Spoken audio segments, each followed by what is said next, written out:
जितना तरस मुझे इस वक्त जसप्रीत बुमराह पे आ रहा है उतना किसी पे भी नहीं आ रहा है। वो बेचारा कितनी एफर्ट करे, कितनी जान मारे कि सिंगल हैंडेडली वो टीम इंडिया को कैरी कर रहा है।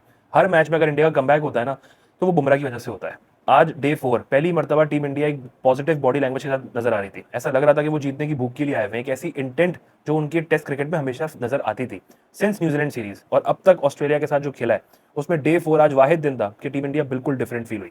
उसमें अग्रेसिव इंटेंट थी, कैप्टनसी बहुत अच्छी लग रही थी, कोहली नजर आ रहे थे फुल एक्टिव, इधर से उधर फील्ड चेंजेस कर रहे हैं फौरन फौरन। ऐसी फील्डिंग रोहित शर्मा की कैप्टनसी में फिलहाल पिछली 2 सीरीज में नजर नहीं आई है।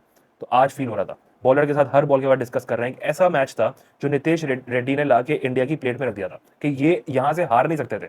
और जिस तरह का स्टार्ट आज डे 4 का हुआ है टीम इंडिया की तरफ से, और जितना उन्होंने ऑस्ट्रेलिया के ऊपर काबू किया हुआ था, यहाँ से हारना बनता नहीं था। लेकिन उसके बाद अगेन बुमराह का साथ देने वाला कोई ऐसा बॉलर ही नहीं है। 24 ओवर अकेले कराए उसने और डोमिनेट किया ऑस्ट्रेलिया ने उनके ऊपर, डोमिनेट 91 फॉर 6 और अब 333 रन की लीड है। कई लोग यहाँ पे कह रहे हैं कि जी पैट कमिंस का डिसीजन उन्होंने एक ब्लंडर कर दिया है और डिक्लेयर नहीं किया। आई थिंक वो ब्लंडर नहीं है, वो ऑस्ट्रेलिया के फेवर में काम हो सकता है। क्योंकि जो ओवरनाइट टीम होती है जिसने अगले दिन बैटिंग करनी होती है, उसके कैप्टन के पास ये डिसीजन होता है कि उसने कौन सा रोलर चलवाना है पिच के ऊपर, लाइट रोलर या हैवी रोलर। तो most likely Pat Cummins light roller चलवाएंगे और वहां उस लाइट रोलर की वजह से पिच अनइवन हो सकती है। और अनइवन होने की वजह से जैसे जैसे डे प्रोग्रेस होता है, जो अगली टीम बैटिंग कर रही होती है, फोर्थ इनिंग जिसने बैटिंग करनी है, उसके लिए और डिफिकल्ट पिच हो जाती है और वहां पे सर्वाइव करना लगभग नेक्स्ट टू इम्पॉसिबल होता है। और एमसीजी के अंदर डे 5 में सर्वाइव करना टीम इंडिया के लिए बहुत मुश्किल होगा। 80 ओवर्स अगर वो बैटिंग करते हैं तो 80 ओवर्स ड्रॉ के लिए तो वो जाएंगे नहीं, वो जाएंगे विन के लिए, क्योंकि वो लॉस अफोर्ड नहीं कर सकते। इस गेम का ड्रॉ होने का मतलब ये है कि सिडनी का गेम 101% मस्ट विन गेम होगा इंडिया के लिए, क्योंकि प्रेशर भी है, प्लस सिडनी में रेन भी एक्सपेक्टेड है। तो ये नेवर नो कि वो रेन की वजह से बहुत सारा मैच ऑलरेडी मुतासर होगा।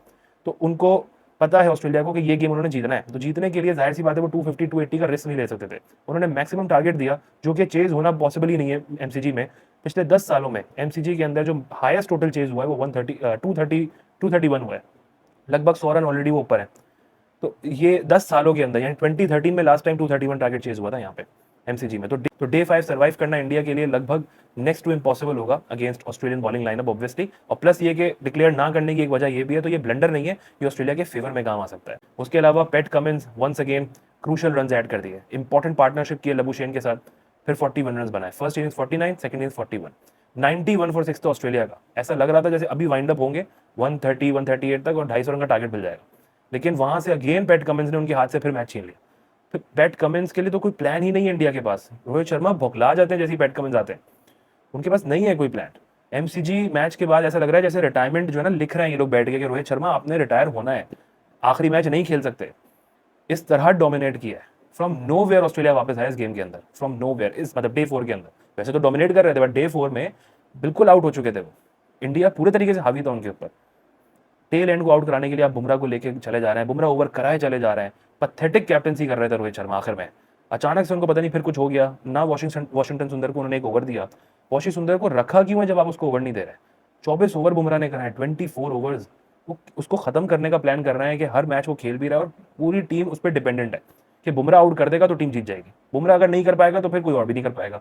नेथन लायन और स्कॉट बोलैंड 50+ की पार्टनरशिप कर रहे हैं। आखिरी आधे घंटे में तो इतनी मिसफील्डिंग की है, वहां पे रन ज्यादा लीक हुए उसकी वजह से।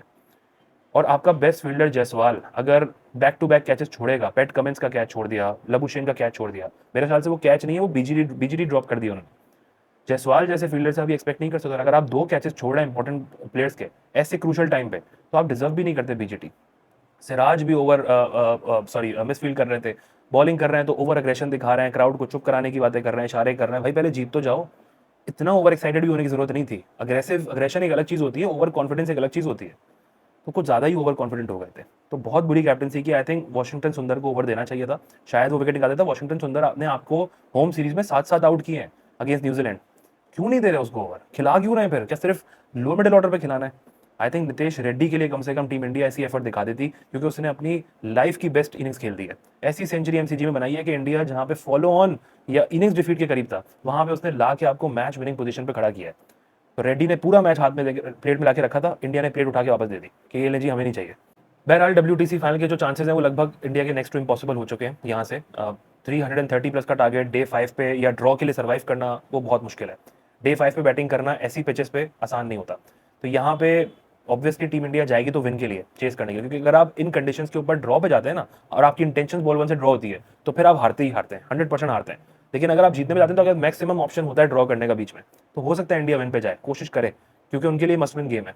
और हम पहले देख चुके हैं गाबा के अंदर 300 प्लस का टारगेट चेस कर चुकी है इंडिया, तो कोशिश वो पूरी करेंगे कि वो चेस करें कल एक दिन के अंदर अंदर।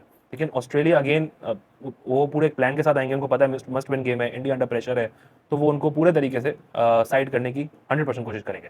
लेकिन ओवरऑल आई थिंक ये जो गेम था जहां से नितेश रेड्डी वापस लेकर आए, ये इंडिया की हार बनती नहीं थी। बहुत पथेटिक कैप्टनसी और बहुत पथेटिक परफॉर्मेंस ओवरऑल दी है।